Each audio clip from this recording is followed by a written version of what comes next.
Welcome to the new video guys. ਆਪਾਂ ਅੱਜ ਦੀ ਜਿਹੜੀ ਵੀਡੀਓ ਆ ਇਹ ਬ੍ਰੇਕ ਡਾਊਨ ਕਰਦੇ ਹਾਂ ਜਿਹੜੇ ਮੈਂ ਅੱਜ ਫਰਾਈਡੇ ਨੂੰ ਟ੍ਰੇਡਸ ਲਏ ਆ। ਸੋ ਇਹ ਵੀਡੀਓ ਦਾ ਜਿਹੜਾ ਮਕਸਦ ਆ ਉਹ ਇਹੀ ਹੈ ਕਿ ਤੁਹਾਨੂੰ ਟੈਕਨੀਕਲ ਐਨਾਲਿਸਿਸ ਦੇ ਬੇਸ ਤੇ ਦੱਸਣਾ ਕਿ ਮੇਰੀ ਐਂਟਰੀ ਕੀ ਸੀ, ਮੇਰਾ ਉਹਦੇ ਵਿੱਚ ਐਂਟਰੀ ਕਰਨ ਦਾ ਰੀਜ਼ਨ ਕੀ ਸੀਗਾ, ਮੇਰਾ ਰਿਸਕ ਕਿੰਨਾ ਸੀਗਾ ਤੇ ਮੇਰਾ ਜਿਹੜਾ ਟਾਰਗੇਟ ਆ ਉਹ ਕਿੰਨਾ ਸੀ। ਸੋ ਬੇਸਿਕਲੀ ਮੈਂ ਇਹਦੇ ਵਿੱਚ ਤੁਹਾਨੂੰ ਆਪਦੇ ਪ੍ਰੋਫਿਟ ਨਹੀਂ ਸ਼ੋ ਕਰ ਰਿਹਾ, ਜਸ ਮੈਂ ਤੁਹਾਨੂੰ ਦੱਸੂਗਾ ਕਿ ਮੇਰੀ ਐਂਟਰੀ ਕਿੱਥੇ ਹੋਈ, ਸੋ ਅਲਟੀਮੇਟਲੀ ਕਿ ਕਿੰਨਾ ਕੁ ਪ੍ਰੋਫਿਟ ਬਣਿਆ। ਬਟ ਜੇ ਮੈਂ ਤੁਹਾਨੂੰ ਕੱਲੇ ਪ੍ਰੋਫਿਟ ਦੇ ਸਕਰੀਨਸ਼ਾਟ ਪਾ ਕੇ ਦੱਸੀ ਜਾਵਾਂ ਐਂਡ ਤੁਹਾਨੂੰ ਐਕਸਪਲੇਨ ਨਾ ਕਰਾਂ ਕਿ ਮੇਰਾ entry the reason Ki C and technical analysis ਮੇਰੇ ਜਿਹੜੇ ਆ ਉਹਦੇ ਬੇਸ ਤੇ ਮੇਰਾ ਪਲਾਨ ਕੀ ਸੀਗਾ, ਸੋ ਉਹਦਾ ਕੋਈ ਸੈਂਸ ਨਹੀਂ ਬਣਦੀ। ਕਿਉਂਕਿ ਕੱਲੇ ਪ੍ਰੋਫਿਟ ਸ਼ੋ ਕਰਨ ਨਾਲ ਤੁਸੀਂ ਮੇ ਬੀ ਐਕਸਾਈਟਡ ਹੋ ਜਾਓਗੇ ਜਾਂ ਜਿਹੜੇ ਨਵੇਂ ਬੰਦੇ ਉਹ ਸੋਚਣਗੇ okay it's a easy game, but trading is really hard and it requires a lots of experience ਤੇ ਨਾਲ ਦੀ ਨਾਲ patience। at the same time ਜਿਹੜੀ trading ਆ ਬਹੁਤ ਰਿਸਕੀ ਆ ਤੇ 90 to 95% ਲੋਕ ਇਹਦੇ ਵਿੱਚ ਲੂਜ਼ ਕਰਦੇ ਆ। ਸੋ ਜਿਹੜਾ ਮੇਰਾ ਅਲਟੀਮੇਟ ਮੋਟਿਵ ਹੁੰਦਾ ਉਹ ਇਹ ਹੁੰਦਾ ਕਿ ਤੁਸੀਂ ਮੇਰੀ ਵੀਡੀਓਜ਼ ਤੋਂ ਕੁਝ ਸਿੱਖੋ, ਨਾ ਕਿ ਡੇ ਡਰੀਮਿੰਗ ਕਰੋ ਜਾਂ ਕੁਝ ਐਸੀਆਂ ਗਲਤੀਆਂ ਕਰਕੇ ਤੁਸੀਂ ਪੈਸੇ ਲੂਜ਼ ਕਰੋ। ਸੋ ਆਪਾਂ ਅੱਜ ਦੀ ਵੀਡੀਓ ਦੇ ਨਾਲ ਸਟਾਰਟ ਕਰਦੇ ਹਾਂ। ਮੈਂ ਕੇਸ ਬੇਸਿਸ ਤੇ ਟੈਕਨੀਕਲ ਐਨਾਲਿਸਿਸ ਕੀਤੇ ਸੀ। ਸੋ ਵੱਡੇ ਟਾਈਮ ਫਰੇਮ ਦੇ ਉੱਪਰ ਜੇ ਤੁਸੀਂ ਦੇਖੋ ਸਪਾਈ ਦਾ ਹੈਗਾ ਵੱਡਾ ਟਾਈਮ ਫਰੇਮ। ਸੋ ਇਨੀਸ਼ੀਅਲੀ ਅਸੀਂ ਡਾਊਨ ਟ੍ਰੈਂਡ ਦਿਖਾਇਆ, ਤੁਸੀਂ ਦੇਖੋ ਤਾਂ 2021 ਦੇ ਵਿੱਚ ਕਾਫੀ ਅਪ ਟ੍ਰੈਂਡ ਸੀਗਾ। ਉਸ ਤੋਂ ਬਾਅਦ ਹਾਈਜ਼ ਬਣਾਏ ਅਰਾਊਂਡ 480 ਤੋਂ, ਉਸ ਤੋਂ ਬਾਅਦ ਡਾਊਨ ਟ੍ਰੈਂਡ ਐਂਡ ਟ੍ਰੈਂਡ ਕਾਫੀ ਵਧੀਆ ਹੋਲਡ ਕੀਤਾ। ਦੈਨ ਹੁਣ ਸਪਾਈ ਕੀ ਕਰ ਰਿਹਾ, ਹੁਣ ਇੱਥੇ ਟ੍ਰੈਂਡ ਬ੍ਰੇਕ ਕਰਕੇ ਟ੍ਰੈਂਡ ਦੇ ਉੱਪਰ ਹੋਲਡ ਕਰ ਰਿਹਾ, but there is a still big supply zone at 415 till 418। So ਇਹ ਜਿਹੜਾ ਲੈਵਲ ਆ ਐਕਚੁਅਲੀ 414 ਤੋਂ ਹੀ ਹੋ ਜਾਂਦੀ ਹੈ ਸ਼ੁਰੂ ਇਹ ਸਪਲਾਈ ਜ਼ੋਨ, ਤੇ ਲਗਭਗ ਜੇ ਤੁਸੀਂ ਦੇਖੋ ਤਾਂ 417 ਤੱਕ 416 ਦੇ ਉੱਪਰ ਤੱਕ ਵੀ ਇਹ ਜ਼ੋਨ ਹੈਗਾ। ਸੋ ਸਪਲਾਈ ਜ਼ੋਨ ਦਾ ਕੀ ਮਤਲਬ ਆ ਕਿ ਇੱਥੇ ਸੈਲਿੰਗ ਜ਼ਿਆਦਾ ਹੁੰਦੀ ਆ, ਬਾਇੰਗ ਘੱਟ ਹੁੰਦੀ ਆ। ਉਹਦਾ ਰੀਜ਼ਨ ਕੀ ਆ, ਕਿਉਂਕਿ ਸਾਡੇ ਕੋਲ ਹਿਸਟੋਰੀਕਲ ਪ੍ਰੂਫ ਆ। ਹਿਸਟੋਰੀਕਲ ਪ੍ਰੂਫ ਕਿੱਥੋਂ ਮਿਲਦੇ ਆ, ਆਪਾਂ ਚਾਰਟ ਐਨਾਲਿਸਿਸ ਕਰਦੇ ਆ, ਪਿੱਛੇ ਜਾ ਕੇ ਦੇਖਦੇ ਆ। ਸੋ ਜਦੋਂ ਆਪਾਂ ਪਿੱਛੇ ਜਾ ਕੇ ਦੇਖਦੇ ਆ ਕਦੋਂ ਇੱਥੋਂ ਰਿਜੈਕਸ਼ਨ ਮਿਲੀ ਆ, ਇੱਕ ਮਿਲੀ ਆ ਜੂਨ 2022 ਦੇ ਵਿੱਚ ਯਾਨੀ ਕਿ ਲਾਸਟ ਈਅਰ, ਦੈਨ ਫੈਬਰਰੀ ਇਸ ਸਾਲ ਦੇ ਵਿੱਚ, ਦੈਨ ਅਗੇਨ ਆਪਾਂ ਅਪ੍ਰੈਲ ਦੇ ਵਿੱਚ ਪਹਿਲਾਂ ਟੈਸਟ ਕੀਤਾ ਸੀ ਆਈ ਥਿੰਕ ਦੂਜੇ ਵੀਕ, ਤੇ ਹੁਣ ਫਿਰ ਮਾਰਕੀਟ ਉੱਥੇ ਜਾ ਰਹੀ ਆ। ਸੋ ਦੈਟ ਮੀਨਸ ਇਸ ਲੈਵਲ ਦੇ ਉੱਪਰ ਜੇ ਸੈਲਿੰਗ ਜ਼ਿਆਦਾ ਹੁੰਦੀ ਆ ਅਗੇਨ ਮਾਰਕੀਟ ਉੱਥੋਂ ਰਿਜੈਕਟ ਕਰ ਸਕਦੀ ਆ। ਹੁਣ ਆਪਾਂ ਚੱਲਦੇ ਹਾਂ ਛੋਟੇ ਟਾਈਮ ਫਰੇਮ ਤੇ। ਸੋ ਜੇ ਅਸੀਂ ਚੱਲੀਏ ਲੈਟਸ ਸੇ 15 ਮਿੰਟ ਦੇ ਟਾਈਮ ਫਰੇਮ ਤੇ, ਐਕਚੁਅਲੀ 15 ਤੋਂ ਵੀ ਬੈਟਰ ਆਪਾਂ ਜੇ 5 ਮਿੰਟ ਦਾ ਐਕਚੁਅਲੀ 15 ਪਹਿਲਾਂ ਦੇਖ ਲੈਂਦੇ ਆ। ਸੋ ਅੱਜ ਦਾ ਜੇ ਤੁਸੀਂ ਓਪਨ ਦੇਖੋ ਫਰਾਈਡੇ ਦਾ, ਤਾਂ ਲਗਭਗ ਮਾਰਕੀਟ ਜਦ ਓਪਨ ਹੋਈ ਥੋੜਾ ਹੋਰ ਥੱਲੇ ਚੱਲ ਜਾਂਦੇ, ਬੈਟਰ ਆਈਡੀਆ ਹੋ ਜਾਊਗਾ। Let's go with 5 minute time frame. So ਜੇ ਆਪਾਂ 5 ਮਿੰਟ ਦੇ ਟਾਈਮ ਫਰੇਮ ਤੇ ਚੱਲਦੇ ਹਾਂ, ਸੋ 5 ਮਿੰਟ ਦੇ ਟਾਈਮ ਫਰੇਮ ਤੇ ਕੀ ਹੋਇਆ, ਕੱਲ ਦਾ ਕਲੋਜ਼ ਹੈਗਾ ਲਗਭਗ ਤੁਸੀਂ ਦੇਖੋ 412 ਦੇ ਨੇੜੇ ਤੇੜੇ, 412.40 ਦੇ ਅਰਾਊਂਡ। ਮੈਨੂੰ ਐਗਜ਼ੈਕਟਲੀ ਯਾਦ ਨਹੀਂ ਕਿੱਥੇ ਕਲੋਜ਼ ਹੋਈ ਸੀ, ਬਟ ਇਹੀ ਹੈ ਕਲੋਜ਼। ਸੋ ਅੱਜ ਮਾਰਕੀਟ ਜਦੋਂ ਓਪਨ ਹੋਈ ਆ ਗੈਪ ਡਾਊਨ ਓਪਨ ਹੋਇਆ, ਬਟ ਮਿਨੀਮਲ ਜਿਹਾ ਗੈਪ ਡਾਊਨ ਸੀਗਾ। ਸੋ ਟੈਕਨੀਕਲੀ ਦੇਖ ਲਈਏ ਤਾਂ ਫਲੈਟ ਜੀ ਓਪਨ ਹੋਈ, ਕੋਈ ਜ਼ਿਆਦਾ ਗੈਪ ਡਾਊਨ ਨਹੀਂ ਸੀਗਾ। ਸੋ ਮੈਂ ਐਕਚੁਅਲੀ ਮਾਰਕੀਟ ਨੂੰ ਟੂ ਦਾ ਡਾਊਨ ਸਾਈਡ ਦੇਖ ਰਿਹਾ ਸੀ, ਕਿਉਂਕਿ ਉੱਪਰ ਕਾਫੀ ਜ਼ਿਆਦਾ ਸਪਲਾਈ ਜ਼ੋਨ ਆ, ਮਤਲਬ ਉੱਪਰ ਸੈਲਰਸ ਬੈਠੇ ਆ। ਪਰ ਮਾਰਕੀਟ ਨੇ ਕੀ ਕੀਤਾ, ਕਿਉਂਕਿ ਮੈਨੂੰ ਪਹਿਲਾਂ ਇਹਦੇ ਵਿੱਚ ਕਨਫਰਮੇਸ਼ਨ ਨਹੀਂ ਮਿਲੀ, ਮਤਲਬ ਪਹਿਲੀਆਂ 2-3 ਕੈਂਡਲਸ ਦੇ ਵਿੱਚੋਂ ਜਦੋਂ ਵੱਡੀ ਸੈਲਿੰਗ ਨਹੀਂ ਹੋਈ, ਦੈਟ ਮੀਨਸ ਮੈਂ ਵੇਟ ਕਰ ਰਿਹਾ ਸੀ ਜੇ ਮੈਂ ਉੱਪਰਲੀ ਸਾਈਡ ਵੀ ਜਾਣਾ ਯਾਨੀ ਕਿ ਲੌਂਗ ਵੀ ਕਰਨਾ, ਤਾਂ ਐਟਲੀਸਟ ਮਾਰਕੀਟ ਜਿਹੜਾ ਕੱਲ ਦੇ ਹਾਈਜ਼ ਬ੍ਰੇਕ ਕਰੇ। ਸੋ ਕੱਲ ਦੇ ਹਾਈਜ਼ ਮੈਂ ਆਲਰੇਡੀ ਮਾਰਕ ਕੀਤੇ ਹੋਏ ਸੀ, ਤੁਸੀਂ ਦੇਖ ਸਕਦੇ ਆ। ਉਸ ਤੋਂ ਬਾਅਦ ਜਦੋਂ ਕੱਲ ਦੇ ਮਾਰਕੀਟ ਨੇ ਹਾਈਜ਼ ਜਦੋਂ ਇੱਥੇ ਹੋਲਡ ਕੀਤਾ, ਤਾਂ ਵੀ ਮੈਂ ਇਹਦੇ ਵਿੱਚ ਕਾਲਸ ਨਹੀਂ ਲਈਆਂ ਜਾਂ ਫਿਰ ਮੈਂ ਲੌਂਗ ਨਹੀਂ ਕੀਤਾ ਸਪਾਈ। ਉਹਦਾ ਰੀਜ਼ਨ ਕੀ ਸੀ, ਯਾਨੀ ਕਿ ਮੈਂ ਬੁਲਿਸ਼ ਨਹੀਂ ਗਿਆ। ਉਹਦਾ ਰੀਜ਼ਨ ਕੀ ਸੀਗਾ, ਕਿਉਂਕਿ ਮੈਂ ਕੰਫਰਟੇਬਲ ਨਹੀਂ ਸੀ, ਕਿਉਂਕਿ ਉੱਪਰ ਜਿਹੜੇ ਆ ਇੱਥੇ ਸੈਲਿੰਗ ਆਰਡਰ ਲੱਗੇ ਹੋਏ ਸੀ। ਜੇ ਅਸੀਂ ਡਿਸਕੌਰਡ ਦੇ ਵਿੱਚ ਵੀ ਇਹ ਡਿਸਕਸ਼ਨ ਕਰ ਰਹੇ ਸੀਗੇ, ਲੈਵਲ 4 ਜਿਹੜਾ ਆ ਬੁੱਕ ਮੈਪ ਲਾਈਵ ਚੱਲ ਰਿਹਾ ਸੀਗਾ, ਕਿਉਂਕਿ ਉੱਪਰ ਸੈਲਿੰਗ ਆਰਡਰ ਬਹੁਤ ਜ਼ਿਆਦਾ ਸੀਗੇ। ਸੋ 414 ਤੋਂ ਉੱਪਰ ਇੱਥੇ ਸਾਰੇ ਸੈਲਿੰਗ ਆਰਡਰ ਸੀਗੇ। ਆਹ ਵਾਲਾ ਜਿਹੜਾ ਏਰੀਆ ਇੱਥੇ ਸਾਰੇ ਸੈਲਿੰਗ ਆਰਡਰ ਲੱਗੇ ਹੋਏ ਸੀ। ਸੋ ਜਦੋਂ ਸੈਲਿੰਗ ਆਰਡਰ ਲੱਗਿਆ, ਸੋ ਮੈਨੂੰ ਕਿਤੇ ਨਾ ਕਿਤੇ ਸਹੀ ਸੀਗਾ ਕਿ ਈਵਨ ਪਹਿਲਾਂ ਵੀ ਜੇ ਸੈਲਿੰਗ ਸਟਾਰਟ ਹੋ ਗਈ ਤਾਂ ਮਾਰਕੀਟ ਜਿਹੜਾ ਇੱਥੇ ਕਾਫੀ ਵੱਡਾ ਬਾਇੰਗ ਆਰਡਰ ਲੱਗੇ ਪਿਆ, ਇਹ ਸਾਰੇ ਸੈੱਲ ਹੋ ਸਕਦੇ ਆ।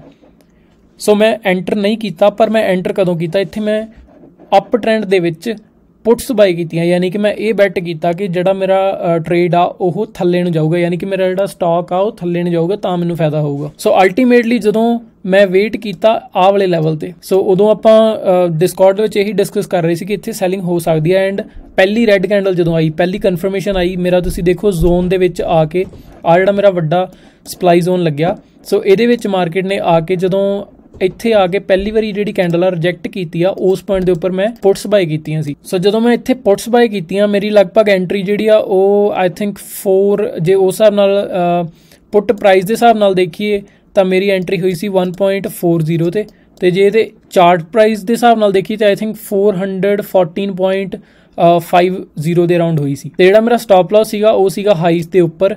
ਸੋ ਇੱਥੇ ਇੱਕ ਮੇਰਾ ਸਟਾਪ ਲਾਸ ਉਸ ਹਿਸਾਬ ਨਾਲ ਪੁੱਟ ਪ੍ਰਾਈਸ ਦੇ ਹਿਸਾਬ ਨਾਲ ਬਣਦਾ ਸੀ।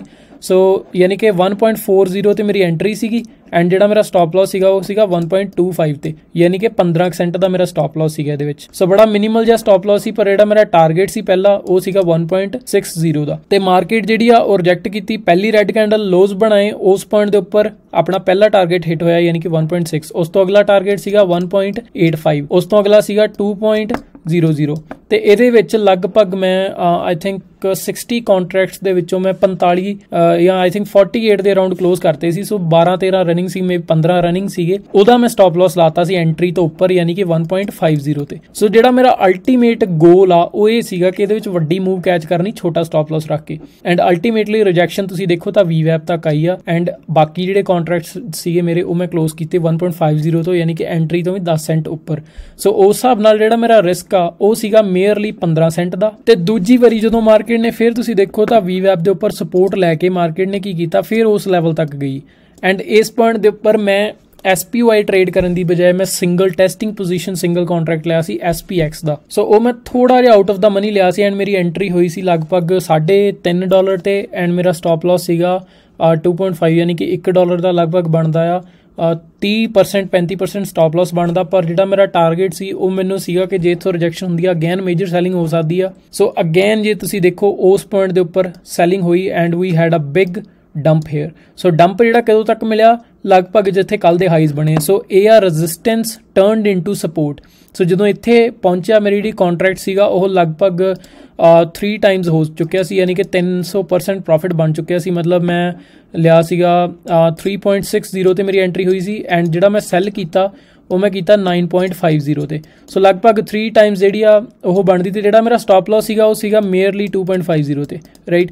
ਸੋ ਮਿਨੀਮਮ ਮੈਂ ਇਹਦੇ ਵਿੱਚ ਰਿਸਕ ਲਾ ਕੇ ਚੱਲ ਰਿਹਾ ਸੀ, ਯਾਨੀ ਕਿ ਮੈਂ $360 ਲਾਏ ਤੇ $100 $120 ਦਾ ਮੇਰਾ ਸਟਾਪ ਲਾਸ ਸੀਗਾ, ਤੇ ਮੇਰੇ ਜਿਹੜੇ ਬਣੇ ਆ ਉਹ ਬਣੇ ਆ $950, ਯਾਨੀ ਕਿ ਲਗਭਗ 3 ਟਾਈਮਸ 3 ਗੁਣਾ ਉਸ ਤੋਂ ਜ਼ਿਆਦਾ ਸਿੰਪਲ ਇੱਕ ਕੰਟਰੈਕਟ ਦੇ ਨਾਲ। ਸੋ ਗਾਇਜ਼ ਇਹਦੇ ਵਿੱਚ ਮੈਂ ਤੁਹਾਨੂੰ ਆਪਦਾ ਰਿਸਕ ਵੀ ਦੱਸਤਾ, ਰਿਵਾਰਡ ਵੀ ਦੱਸਤਾ ਕਿ ਕਿੰਨਾ ਸੀਗਾ, ਕਿਉਂਕਿ ਇਹਦੇ ਵਿੱਚ ਮੇਰਾ ਮਿਨੀਮਮ ਮੈਂ ਰਿਸਕ ਲਗਾ ਕੇ ਚੱਲ ਰਿਹਾ ਸੀ, ਕਿਉਂਕਿ ਜਿਹੜੇ ਮੇਰੇ ਪਹਿਲੇ 60 ਕੰਟਰੈਕਟ ਖਰੀਦੇ ਹੋਏ ਸੀ, ਇਹ ਨਹੀਂ ਹੈ ਕਿ ਮੈਂ ਲੈਟਸ ਸੇ ਮੇਰੇ ਪਹਿਲੇ ਜਿਹੜਾ ਟ੍ਰੇਡ ਆ ਉਹਦੇ ਵਿੱਚੋਂ ਮੈਂ $1500-1600 ਬਣਾਇਆ ਤੇ ਹੁਣ ਜਿਹੜਾ ਮੇਰਾ ਰਿਸਕ ਆ ਉਹ $2000 ਦਾ ਹੋਵੇ, ਜਾਂ ਮੈਂ ਅਗੇਨ 1500 ਬਣਾਇਆ 1500 ਦਾ ਮੈਂ ਰਿਸਕ ਲਾ ਲਾ। ਨਹੀਂ, ਮੈਂ ਮਿਨੀਮਮ ਜਿਹਾ ਰਿਸਕ ਲਗਾ ਕੇ ਚੱਲ ਰਿਹਾ ਸੀਗਾ। ਜੇ ਮੇਰੇ ਪਹਿਲੇ ਟ੍ਰੇਡ ਦੇ ਵਿੱਚੋਂ $1500-1600 ਬਣਿਆ ਤਾਂ ਹੁਣ ਦਾ ਜਿਹੜਾ ਮੇਰਾ ਰਿਸਕ ਸੀਗਾ ਉਹ ਸੀਗਾ ਸਿਰਫ $120, ਤੇ ਉਹਦੇ ਵਿੱਚ ਜਿਹੜੀ ਕੁਇਕ ਮੂਵ ਆਈ ਆ, ਜਿਹੜਾ ਸਡਨ ਡਾਊਨਫਾਲ ਆਇਆ, ਉਹਦੇ ਵਿੱਚ ਜਿਹੜਾ ਮੇਰਾ ਸਿੰਪਲ ਜਿਹੜਾ ਕੰਟਰੈਕਟ ਦਾ ਪ੍ਰਾਈਸ ਆ ਉਹ 3 ਟਾਈਮਸ ਹੋ ਗਿਆ। ਸੋ ਬੇਸਿਕਲੀ ਗੱਲ ਇਹ ਹੁੰਦੀ ਆ, ਡਜ਼ਨਟ ਮੈਟਰ ਤੁਸੀਂ ਕਿੰਨੇ ਪੈਸੇ ਲਗਾ ਰਹੇ ਆ, ਡਜ਼ਨਟ ਮੈਟਰ ਤੁਸੀਂ ਕਿੰਨੇ ਕੰਟਰੈਕਟ ਬਾਏ ਕਰ ਰਹੇ ਆ, ਮੈਟਰ ਇਹ ਕਰਦਾ ਤੁਸੀਂ ਉਹਦੇ ਵਿੱਚ ਕਿੰਨਾ % ਟਾਰਗੇਟ ਰੱਖ ਰਹੇ ਆ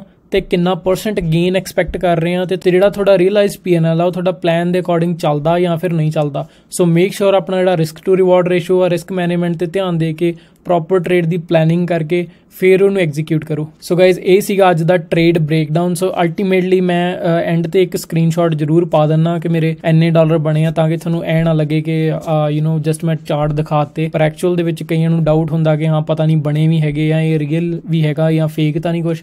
ਸੋ just to let you know guys, ਕਿਉਂਕਿ ਮੈਂ ਆਪਦਾ ਪ੍ਰੋਫਿਟ ਵੀ ਸ਼ੋਅ ਕਰਦਾ, ਆਪਦੇ ਲਾਸ ਵੀ ਸ਼ੋਅ ਕਰਦਾ ਇੰਸਟਾਗ੍ਰਾਮ ਤੇ। ਤੁਸੀਂ ਜੇ ਸਟੋਰੀਜ਼ ਦੇਖਦੇ ਹੋ ਡੇਲੀ ਤਾਂ ਤੁਹਾਨੂੰ ਪਤਾ ਹੋਊਗਾ, ਜੇ ਨਹੀਂ ਦੇਖਦੇ make sure to follow me on Instagram. ਤੇ ਮੈਂ ਇਹ ਵੀ ਟਰਾਈ ਕਰੂੰਗਾ ਕਿ ਜਿਹੜੇ ਮੇਰੇ ਲੂਜ਼ਿੰਗ ਟ੍ਰੇਡ ਆ ਉਹ ਮੈਂ YouTube ਦੇ ਉੱਪਰ ਵੀ ਸ਼ੋਅ ਕਰਿਆ ਕਰਾਂ, ਡੇਲੀ ਬ੍ਰੇਕਡਾਊਨ ਕਰਿਆ ਕਰੂੰਗਾ। ਜਸਟ ਮੈਂ ਇਹ ਵੇਟ ਕਰ ਰਿਹਾ ਕਿ ਚੈਨਲ ਥੋੜਾ ਜਿਹਾ ਗਰੋ ਕਰੇ, ਕਿਉਂਕਿ ਜੇ ਮੈਂ let's say 10 minute the video ਪਾਉਣਾ ਤੇ ਉਹਦੇ ਤੇ ਵਾਚ ਟਾਈਮ ਹੁੰਦਾ 2 ਮਿੰਟ। ਸੋ ਉਹਦੇ ਕਰਕੇ ਮੈਨੂੰ ਕਿਤੇ ਨਾ ਕਿਤੇ ਦੁੱਖ ਲੱਗਦਾ ਕਿ ਮੈਂ ਵੀਡੀਓ ਬਣਾ ਰਿਹਾ, ਐਡਿਟ ਕਰ ਰਿਹਾ, ਦੈਨ ਪੋਸਟ ਕਰ ਰਿਹਾ, ਤੇ ਲੋਕ ਜਿਹੜੇ ਉਹ ਇੰਟਰਸਟਡ ਨਹੀਂ ਹੁੰਦੇ ਵੀਡੀਓ ਦੇਖਣ। ਸੋ ਮੇਰਾ ਜਿਹੜਾ ਮੋਟਿਵ ਇਹੀ ਹੁੰਦਾ ਜਸਟ ਕਿ ਟਰਾਂਸਪੇਰੈਂਸੀ ਦੇ ਨਾਲ ਟ੍ਰੇਡਿੰਗ ਦੀ ਤੁਹਾਨੂੰ ਰਿਐਲਿਟੀ ਦੱਸ ਸਕਾਂ ਕਿ ਇਹਦੇ ਵਿੱਚ ਕਿੰਨਾ ਸਕੋਪ ਆ ਜਾਂ ਕਿਸੇ ਨੂੰ ਜਾਣਾ ਚਾਹੀਦਾ ਕਿ ਨਹੀਂ ਜਾਣਾ ਚਾਹੀਦਾ। So guys it all depends on you. Trading ਜੇ ਤੁਹਾਨੂੰ ਆ ਜਾਂਦੀ ਹੈ, ਸਕਿੱਲ ਆ ਜਾਂਦੀ ਹੈ, ਤਾਂ ਸ਼ਾਇਦ ਦੁਨੀਆ ਤੇ ਕੋਈ ਇਦਾਂ ਦਾ ਪ੍ਰੋਫੈਸ਼ਨ ਨਹੀਂ ਹੈਗਾ ਜਿੱਦਾਂ ਦਾ ਟ੍ਰੇਡਿੰਗ ਆ। ਤੁਸੀਂ ਦੁਨੀਆ ਦੇ ਕਿਸੇ ਵੀ ਕੋਨੇ ਤੇ ਬਹਿ ਕੇ ਟ੍ਰੇਡਿੰਗ ਕਰ ਸਕਦੇ ਆ। You just need a laptop, capital and internet. So hopefully ਤੁਹਾਨੂੰ ਵੀਡੀਓ ਪਸੰਦ ਆਈ ਹੋਊਗੀ। ਜੇ ਵਧੀਆ ਲੱਗੀ ਆ ਤਾਂ ਲਾਈਕ ਜ਼ਰੂਰ ਕਰ ਦਿਓ ਐਂਡ ਸਪੋਰਟ ਕਰੋ ਚੈਨਲ ਨੂੰ, ਕਮੈਂਟ ਡਾਊਨ ਕਰਕੇ ਜ਼ਰੂਰ ਦੱਸਿਓ, ਤੇ ਜੇ ਤੁਸੀਂ ਬੈਲ ਆਈਕਨ ਨਹੀਂ ਕਲਿੱਕ ਕੀਤਾ ਉਹ ਕਰ ਦਿਓ ਤੇ ਸਬਸਕ੍ਰਾਈਬ ਕਰ ਦਿਓ। ਥੈਂਕ ਯੂ ਸੋ ਮਚ, ਮਿਲਦੇ ਹਾਂ ਅਗਲੀ ਵੀਡੀਓ 'ਚ। Take care.